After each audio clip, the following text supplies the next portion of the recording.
कुछ दिन पहले राहुल गांधी ने मलिक साहब को न्योता दिया था और मलिक साहब वहां गए। राहुल गांधी के घर पर मलिक साहब ने मुलाकात की। क्या बातें अंदर खाने हुई वो हम बताएंगे। और सब मिल के चलें, अगर सब मिल के चलेंगे तो कामयाब होंगे। अभी भी कुछ नहीं बिगड़ा। अब जाटों में वो कम्युनल फीलिंग नहीं है, वो जो मुजफ्फरनगर के दंगे के बाद आई। जब इंडिया अलायंस की जब वो बैठकें शुरू होंगी फिर टिकट बंटवारे को लेकर सिर्फ फुटबॉल होगा। सचिन पायलट ने खुल के गहलोत को हराने की बात कही और ये कहा कि लीडर चीफ मिनिस्टर ने इसमें बनने दिया, तो उसके बदले के लिए वोट दिया उन्होंने। लेकिन शिवराज सिंह का कद मोदी के बाद सबसे बड़ा हो गया भारतीय जनता पार्टी में। जिला शक शिवराज, मध्य प्रदेश की जीत शिवराज की जीत।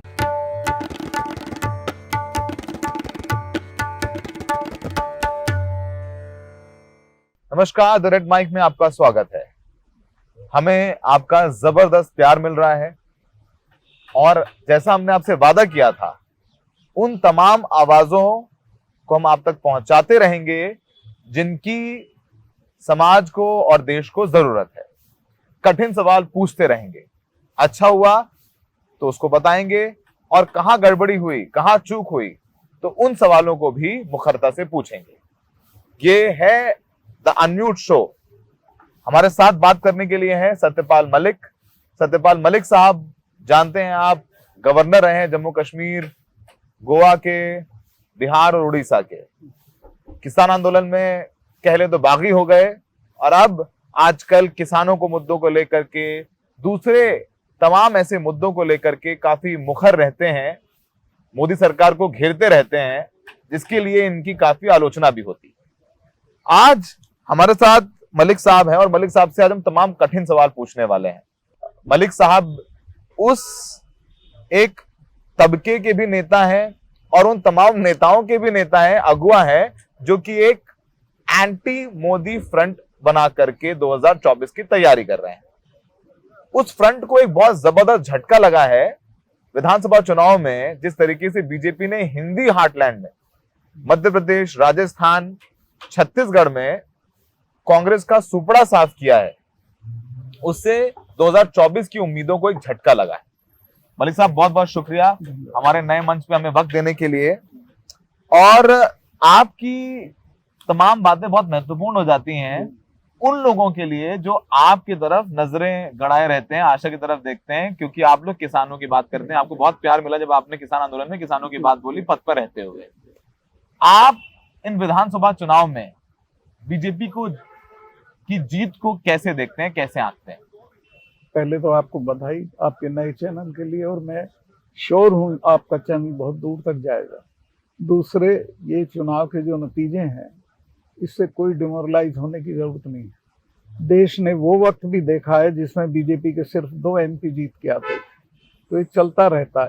ये अच्छा है, एक तरह से चेतावनी होगी कांग्रेस और दूसरे दलों को अपने को संभालें, अपने एटीट्यूड में फर्क लाएं और सब मिल के चलें। अगर सब मिल के चलेंगे तो कामयाब होंगे। अभी भी कुछ नहीं बिगड़ा है, लेकिन ये जो एरोगेंस है सबको छोड़ना पड़ेगी, आपसदारी बढ़ाना पड़ेगी, जमीन तक जाना पड़ेगा, संघर्ष करना पड़ेगा, तो कामयाब हो जाएंगे। ठीक है।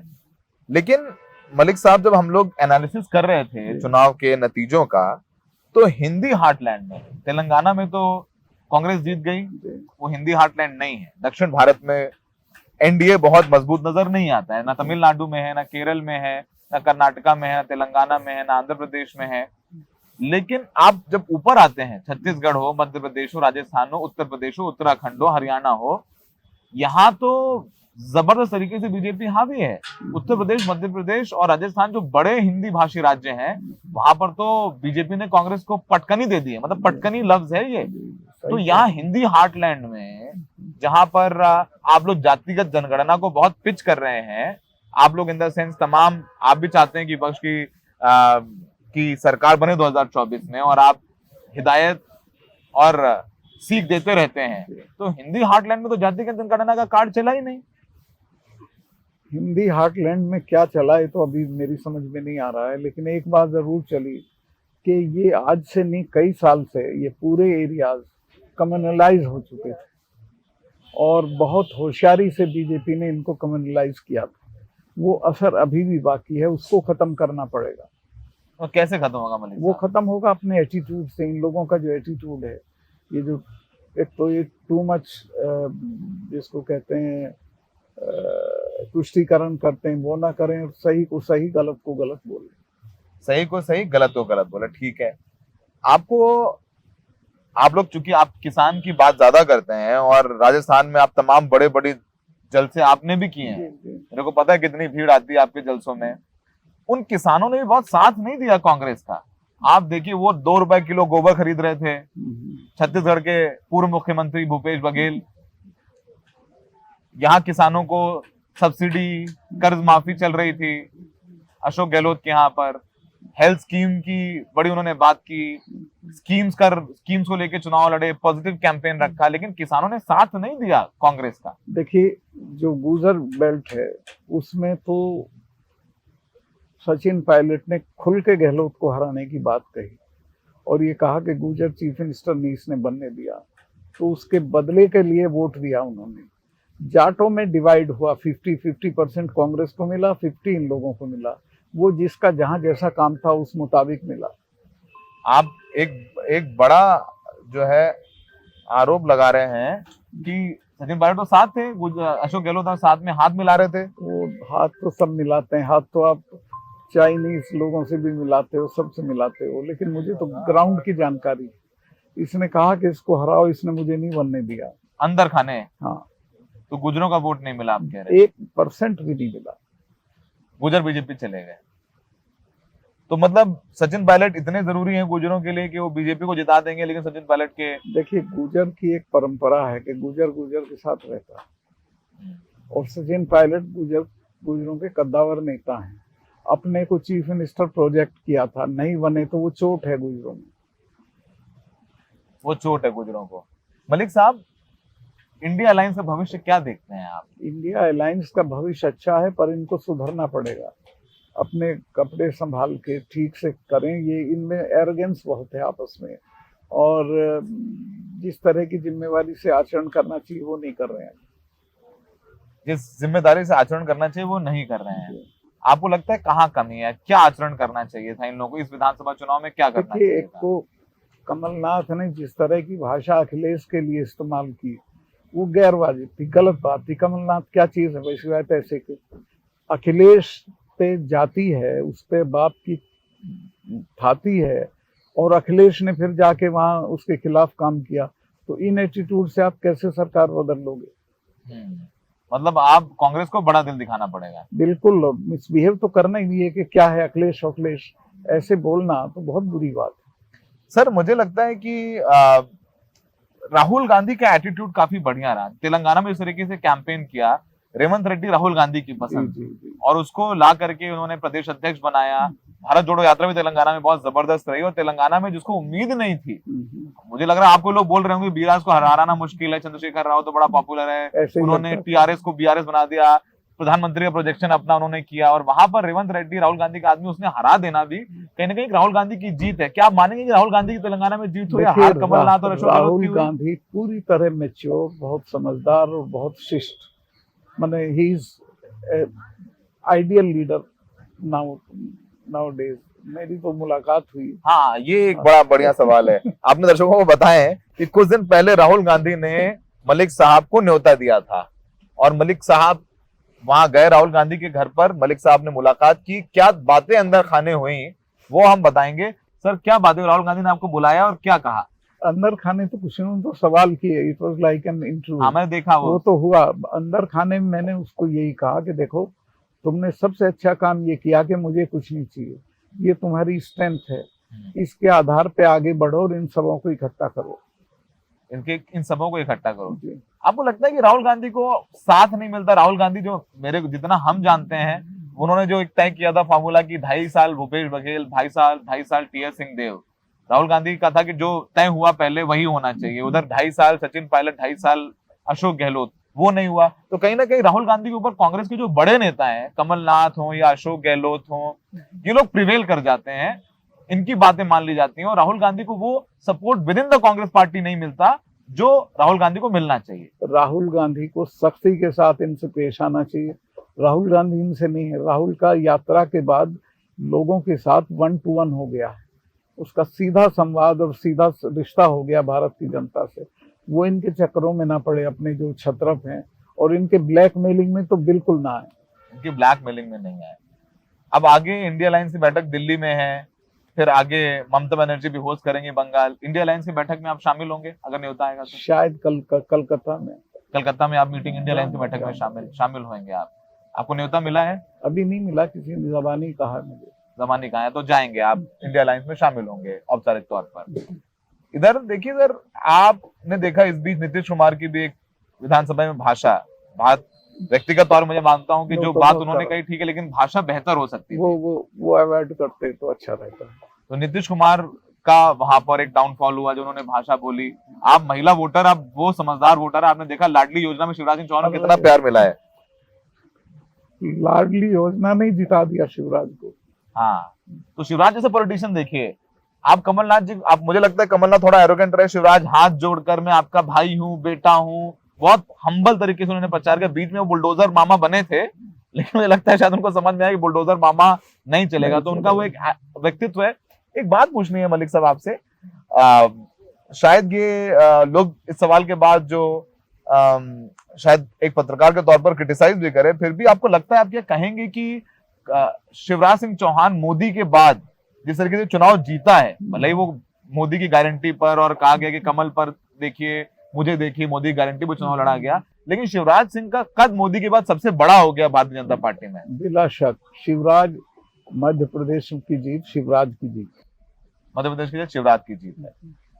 मलिक साहब, पहली बात तो ये कि वो खुद पिछड़ा है, पिछड़ों वाला कोई कार्डवा नहीं चला उसके खिलाफ। दूसरे, उसने महिलाओं में जबरदस्त काम कर रखा था और महिलाओं ने जम के बहुत ज्यादा वोट किया वहां। कांग्रेस नब्ज नहीं पकड़ पा रही है हिंदी हार्टलैंड में। अब मैं उनके लिए क्या कह सकता हूं, पर कांग्रेस को बेटर करना चाहिए।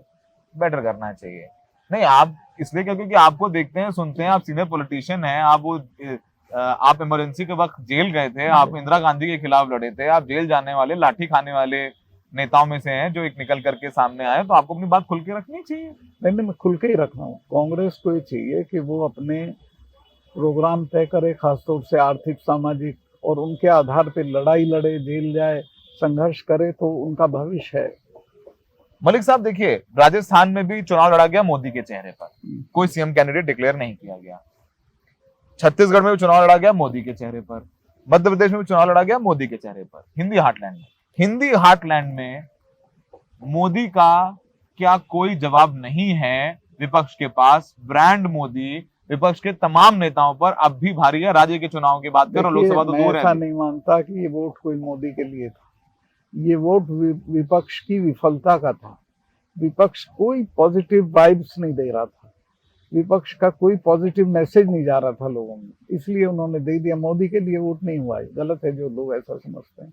मोदी के लिए वोट नहीं हुआ जो लोग ऐसा समझते हैं। मलिक साहब, एक सवाल है, और जब, क्योंकि मुझे पता है कि जब ये इंटरव्यू आएगा तो आप लोग ये लिखेंगे हमें कि आप जो है मलिक साहब से वो तमाम कठिन सवाल नहीं पूछते हैं।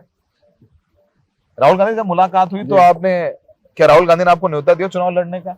नहीं, न्योता नहीं दिया, चुनाव लड़ने के लिए नहीं कहा। ना, कहा नहीं, उन्हें पता भी है कि मैं चुनाव नहीं लड़ूंगा। आप चुनाव नहीं लड़ेंगे? आप, मुझे जयंत मेरे घर आए थे और I love him, I like him and I support him in his areas. उसने मुझे कहा था कि आप बागपत लड़ लें लोकसभा में। हाँ, और बागपत मेरे लिए बहुत आसान और अच्छी सीट है। मैंने कहा नहीं, मैं कहीं भी नहीं लड़ूंगा, मैंने माफी मांग ली।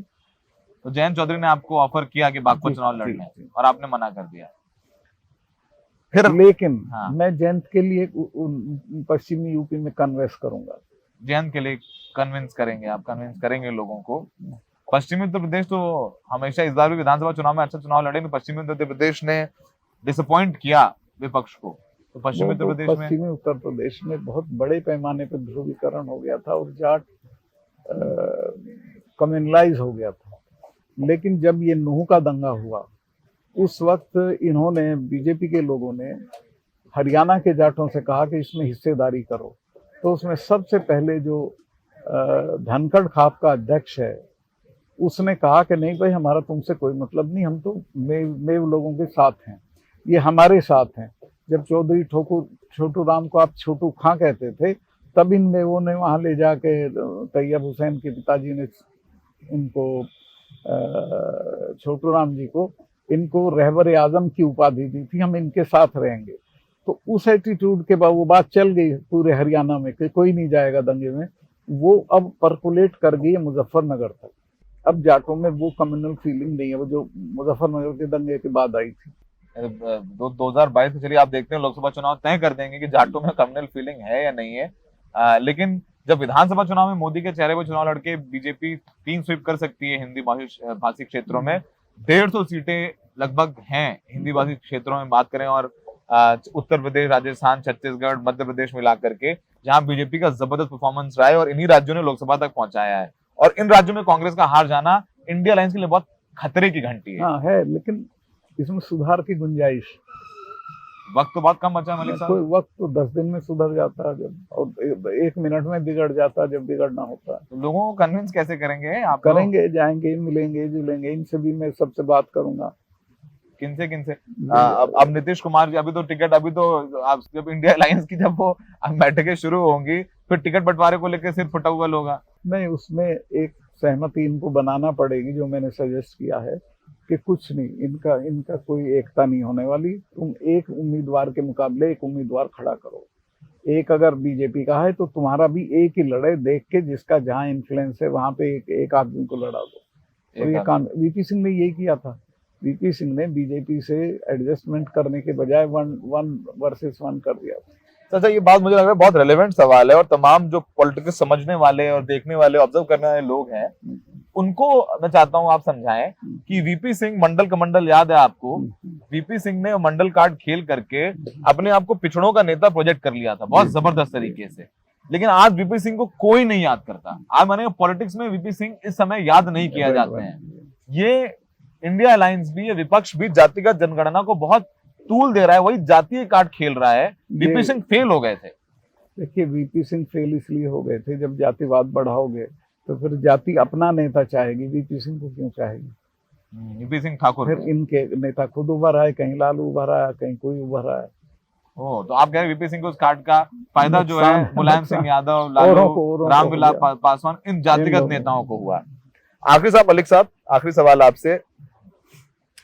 इस बीच आपकी सिक्योरिटी भी नहीं है, आप जम्मू कश्मीर के गवर्नर रहे, कैसा फील कर रहे हैं? जो बीजेपी पर आपने पूरा अपना दावा बोल दिया था किसान आंदोलन के दौरान हमारे इंटरव्यूज में ही, अब लग रहा है कि बीजेपी उसके बाद अब आपसे वो बदला निकाल रही, सिक्योरिटी हटा ली है, घर वर आपको दिया नहीं? अपरेंट है, जम्मू कश्मीर के गवर्नर को घर मिलता है रिटायरमेंट के बाद, और मैं तो जिसने 370 हटाने में भूमिका अदा की हो उसको तो सिक्योरिटी हटाना नहीं चाहिए। मेरी तो, अब मेरे पास एक सिपाही है जो बैठा हो, कोई नहीं, बस घर भी नहीं, घर भी कुछ नहीं है, वो सब बदले की भावना। लोग कहते हैं बहुत पैसा वैसा बना लिया आपने, सीबीआई वीबीआई आ गई आपके घर, बहुत कमाया आपने, पैसा वैसा कहाँ रखा है मलिक साहब? ऐसा हुआ, मैंने ये रहस्योद्घाटन किया कि मुझको 300 करोड़ ऑफर होगा था और मैंने उसे रिजेक्ट कर दिया। हाँ। तो आप हैरत करोगे, उनकी जांच करने के बजाय जिनका मैंने नाम लिया, मेरे यहाँ सीबीआई,